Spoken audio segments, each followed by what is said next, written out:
Hola, buenas noches. Estamos iniciando una charla dominical.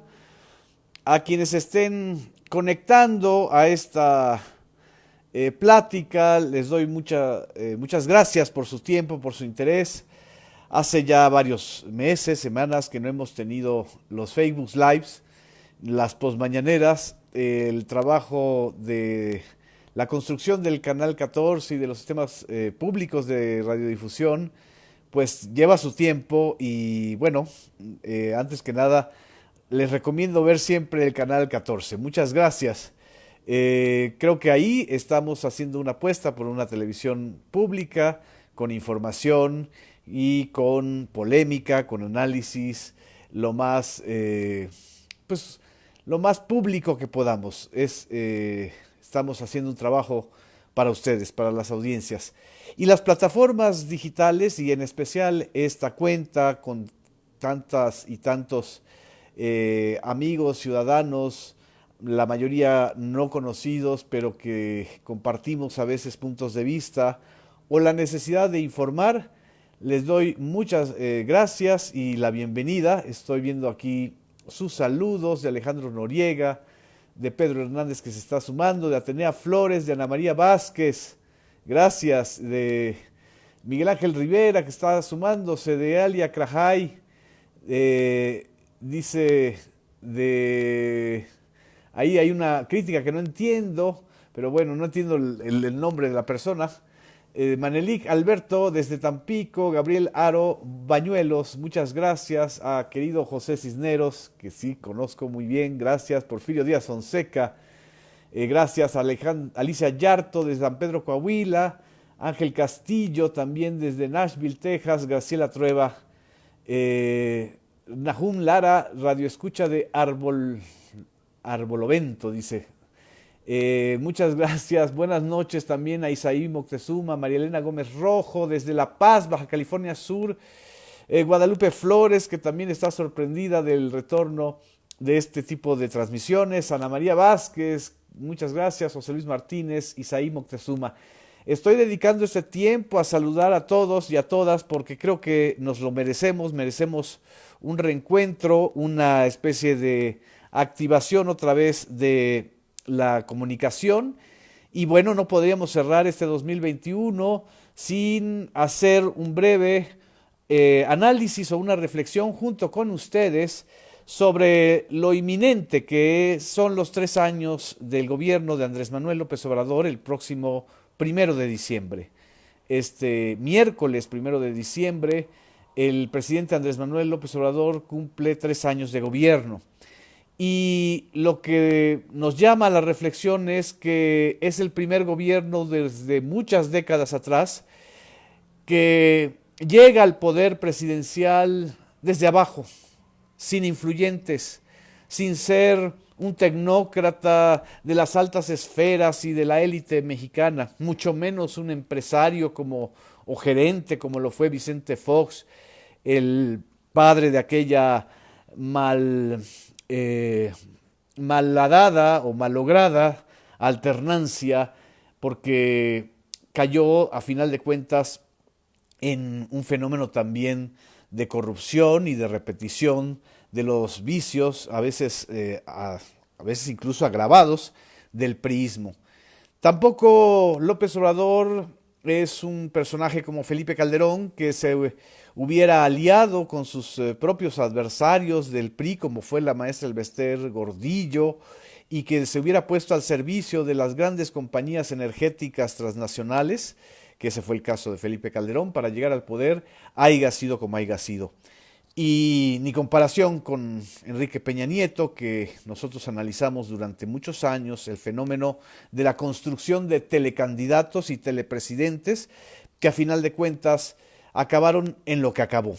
Una enorme decepción ciudadana, una crisis de credibilidad, de confianza, dejando expedientes tan oscuros y tan turbios como la desaparición de los 43 jóvenes de Ayotzinapa, o el escándalo de la Casa Blanca y por supuesto el escándalo de Odebrecht en 2016 cuando se destapa que su director de Pemex, el director de Pemex que él nombró, Emilio Lozoya Austin, formó parte de la trama de sobornos de Odebrecht. Bueno, en comparación con todos esos expresidentes, ya ni compararlo con Salinas de Gortari, el padre de la desigualdad moderna, como bien ha caracterizado López Obrador, la llegada de López Obrador al poder presidencial no solamente es un logro personal, es un logro social, es una batalla que viene desde 1988 o incluso desde antes para muchos.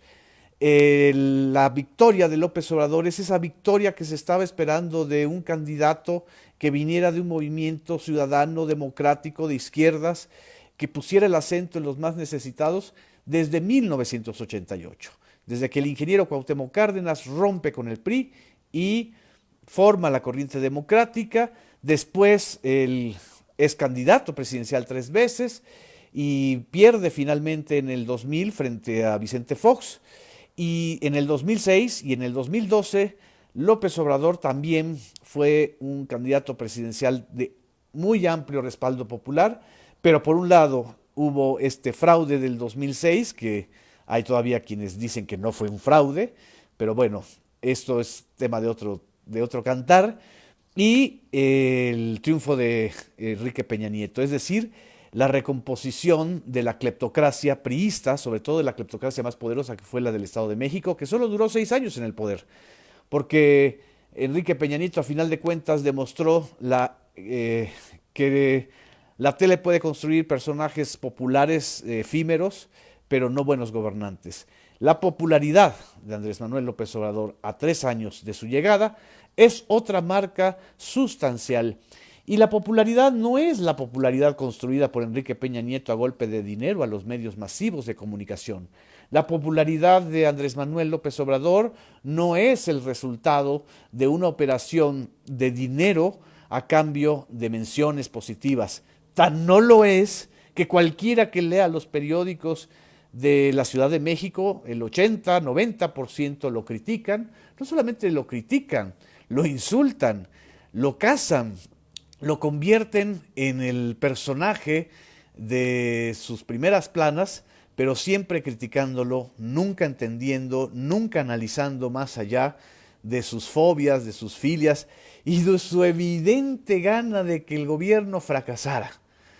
Eso es lo que está sucediendo con los medios de comunicación ahora, a diferencia de la popularidad de Enrique Peña Nieto o la popularidad de Carlos Salinas de Gortari, que se construyó a base de mucho dinero para hacer una alianza con el PAN y también para dar golpes espectaculares y tener el control del gobierno de parte de la tecnocracia. Bueno, en comparación con todos esos fenómenos de popularidad, la popularidad de Andrés Manuel López Obrador es también el resultado del sentimiento colectivo que tenemos los mexicanos de que es un gobierno, una presidencia de la República que construimos entre todos. Y ese es el punto nodal, creo, de el análisis del que debemos partir para hablar sobre los 3 años del gobierno de Andrés Manuel López Obrador. Debemos partir de si sigue siendo un gobierno que cuenta con el apoyo o el respaldo de quienes votamos por él, o es un gobierno acosado por un sector de la crítica, pero que no está socialmente, no ha formado socialmente una mayoría.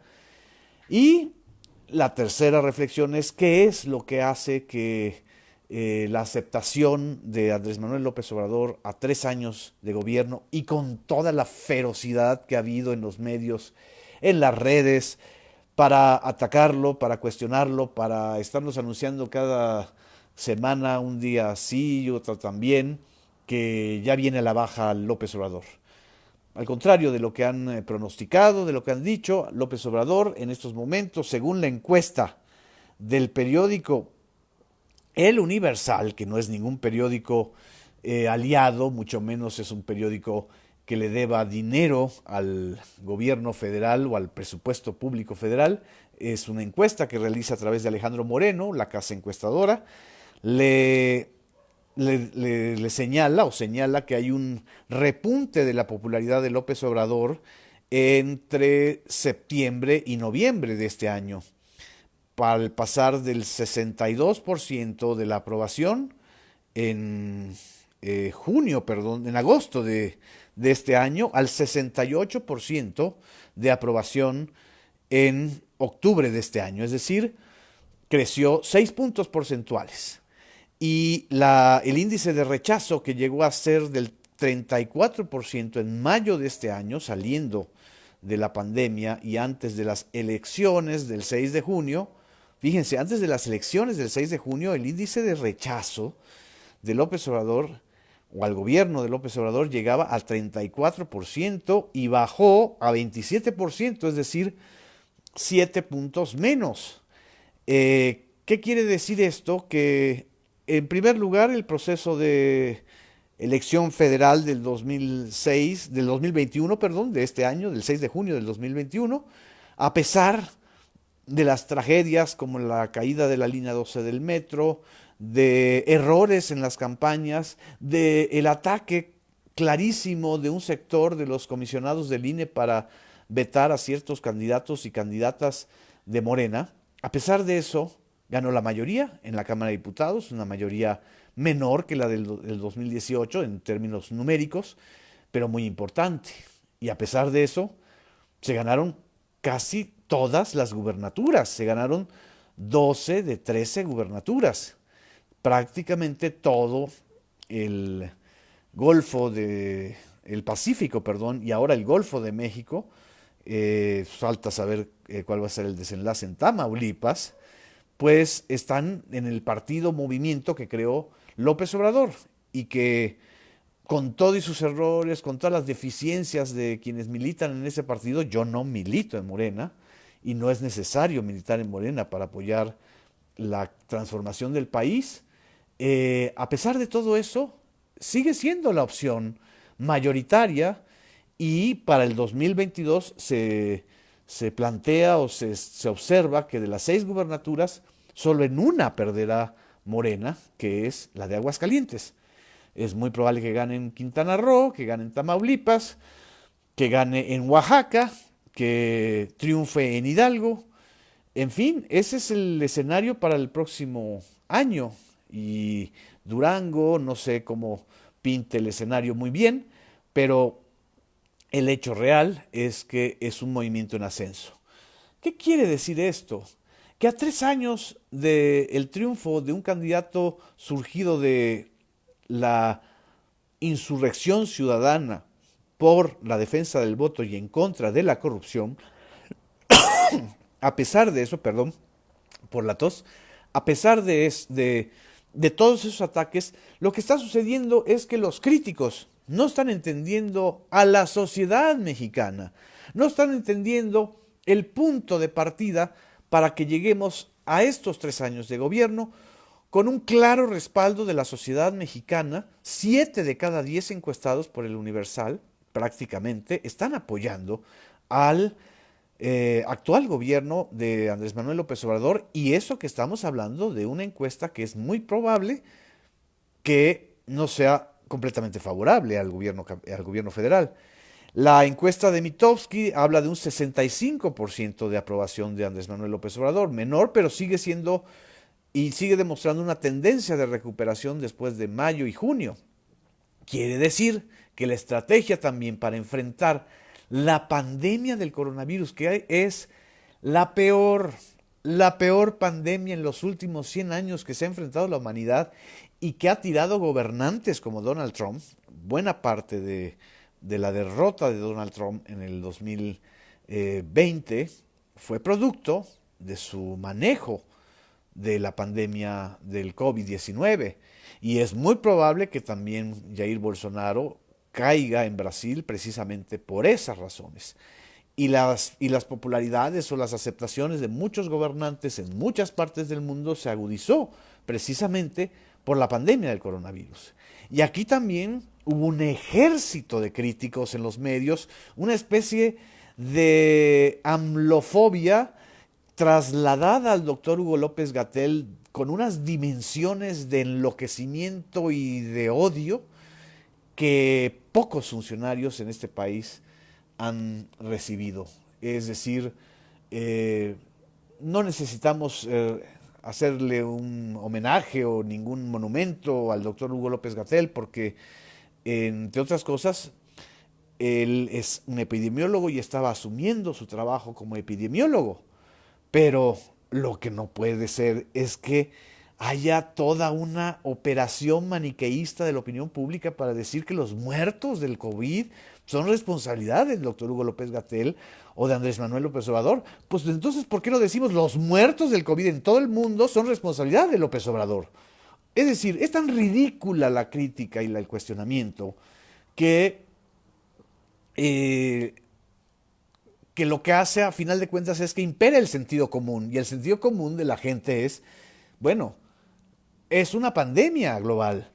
El gobierno federal hizo lo que pudo en medio de una situación inédita en el mundo para poder enfrentar esto. ¿Hubo errores? Por supuesto que hubo errores. ¿Hubo dificultades? Claro que hubo dificultades. Recibimos un sector de salud desvencijado, desmantelado. Se tuvo que crear un sistema de reconversión de hospitales para enfrentar el COVID-19. Se tuvo que rearmar el Instituto Mexicano del Seguro Social, que estaba hundido en el olvido y en el saqueo. Es decir, por supuesto que llegó la pandemia y no estábamos en las mejores condiciones. Y a pesar de eso, el país salió adelante porque desde abril del año pasado, cuando estábamos en el momento más álgido del COVID-19, el gobierno de López Obrador ya había planteado claramente que debíamos tener una estrategia para acceso a las vacunas universales contra el COVID-19 y que su gobierno iba a buscar esas vacunas. Y la estrategia de vacunación comenzó exactamente hace un año. Primero comenzó con el sector de los médicos, de las doctoras, de las enfermeras, de los enfermeros. Y eso luego se pasó a los adultos mayores, luego a los adultos no tan mayores, luego a los jóvenes y ahora a los menores, en una escalada gradual. ¿Por qué? Porque la pandemia estaba afectando sobre todo a las personas mayores de 60 años, es decir, las estaba llevando a la tumba, a muchos y a muchas. Además, a la gente con comorbilidades como es la diabetes, como son los problemas pulmonares, como son pues enfermedades ya crónicas, como es el caso de la presión alta, en fin, eso estaba sucediendo y así fue la estrategia de vacunación. Ahora, después de que ya casi más de 80 millones de mexicanos han sido vacunados y que hay que completar la vacunación en estados que tienen una orografía muy difícil, como es el estado de Guerrero, y que ahora se está vacunando a los adolescentes.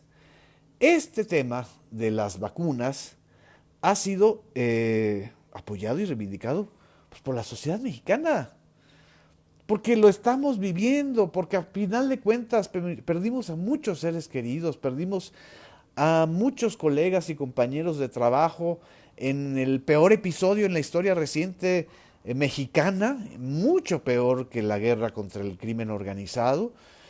Y a pesar de todo eso, el apoyo de la sociedad hacia su gobierno tiene que ver con la identificación de la batalla que se dio. Pero aún así, siguen todavía en vísperas del informe que se va a dar en el Zócalo el 1 de diciembre, siguen con toneladas de críticas y de tweets y de bots y de troles diciendo que es una irresponsabilidad hacer el acto público el 1 de diciembre porque la variable octagono, ahorita les digo cómo se llama, la nueva variable del coronavirus que viene de Sudáfrica y que está afectando con una mayor capacidad de transmisión, no se ha confirmado todavía, no se ha confirmado que sea más letal. Se ha confirmado o se está estudiando que es más transmisible, más rápida, casi como más rápida que la variante Delta. Pero, a ver, si hay indicadores de que suben las hospitalizaciones en el país, de que se están identificando casos cada vez más graves de COVID de aquí al 1 de diciembre, pues seguramente el gobierno federal y el presidente de la República suspenderán el acto. Pero si no hay esos datos, lo que hay son inferencias, son puras especulaciones, son transferencias de lo que está viviendo ahorita Europa a la situación mexicana. Y esto, ojo, con la variable Omicron, como me está soplando muy bien Maritza Martínez, muchas gracias. Esto lo que lleva es a una situación pues de paranoia, de miedo, de infodemia. Entonces, la Octagon o la Omicron no debe hacernos de hormigón, no caigamos en las estrategias de miedo. Y esto también sirve para repensar y replantear la reconstrucción económica y social del país. Vamos todavía muchos meses a convivir, a coexistir, a aprender a convivir con el COVID-19. Esta es una realidad, esta es una pandemia que no se acaba de la noche a la mañana, este es un problema de salud pública internacional y esto también va a tener derivaciones importantes. Vamos a seguir usando cubrebocas, tenemos que seguir utilizando estrategias de sana distancia, tenemos que insistir en aquellos que no se han vacunado en que lo hagan, de que no es una invención del hombre blanco de los negocios, sino que es una necesidad. Lo mejor que podemos hacer por la transformación de nuestro país es decirle a quienes no se han vacunado que lo hagan y que eso no les va a evitar la posibilidad de tener coronavirus, pero les evita la letalidad del COVID, el hecho de llegar a un hospital en una situación muy grave y de fallecer. Eso creo que es, en todo caso, el mejor compromiso que podemos hacer como sociedad para celebrar nuestros primeros 3 años de cambio político. Muchas gracias. Aquí estoy viendo sus mensajes. Les agradezco mucho a quienes nos ven desde Tampico, Tamaulipas, de quienes nos están comentando y opinando sobre la variable esta del COVID-19. Y bueno, no se pudo, no quiso subir ni Tomasa, que está aquí, la negrita Tomasa que está aquí durmiendo, ni tampoco la Tacha, que también está muy dormida y muy pendiente. Espero que este análisis, que estos comentarios y que este intercambio de puntos de vista sirvan. Déjeme ver si hay algún punto de vista o alguna sugerencia que sea muy importante leer y que creo que valga la pena.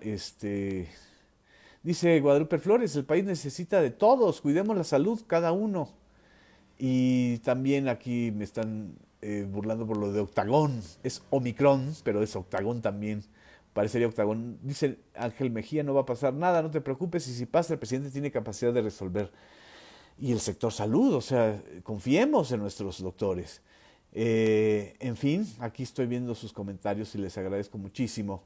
Reiniciamos de esta manera cada semana, esperamos que el próximo domingo a la misma hora, en este mismo sitio, nos veamos y les recomiendo mucho que sigan el canal 14, al canal 11, al canal 22, a Capital 21, Radio Educación y el IMER. Un abrazo. Gracias.